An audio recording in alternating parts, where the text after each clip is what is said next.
আসসালামু আলাইকুম বন্ধুরা। আজকে হলো আমাদের ইন্ডিয়া আসামে হলো সরস্বতী পূজা।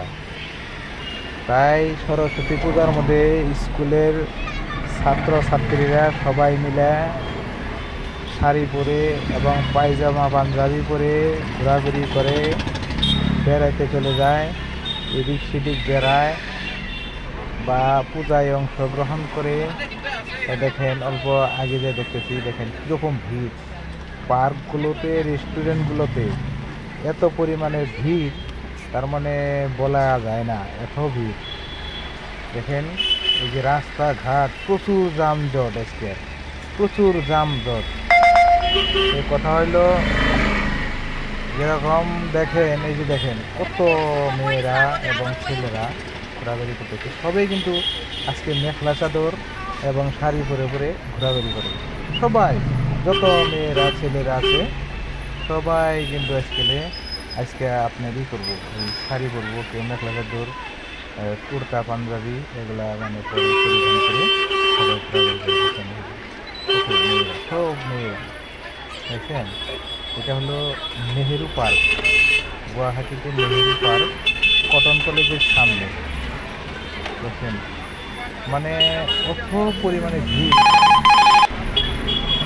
বলতে গেলে এদের অনেক আনন্দ উল্লাস। আজকে দিনটা সবাই মিলে অনেক আনন্দ উল্লাস করে, বড় বড় রেস্টুরেন্টে যে খানা পিনা করবো, সবাই ঘোরাঘুরি করে।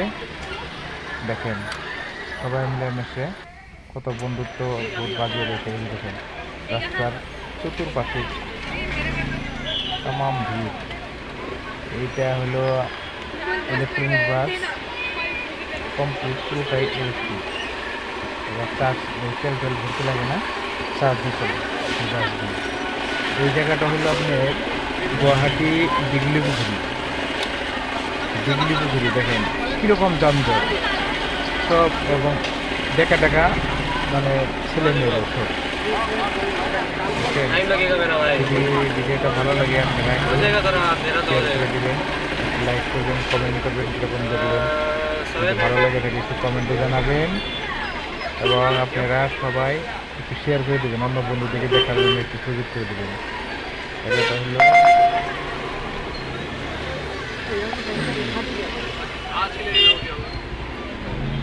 দিঘলি পুকুরি রিজার্ভ ব্যাংকের কাছে, হাইকোর্টের বগলে।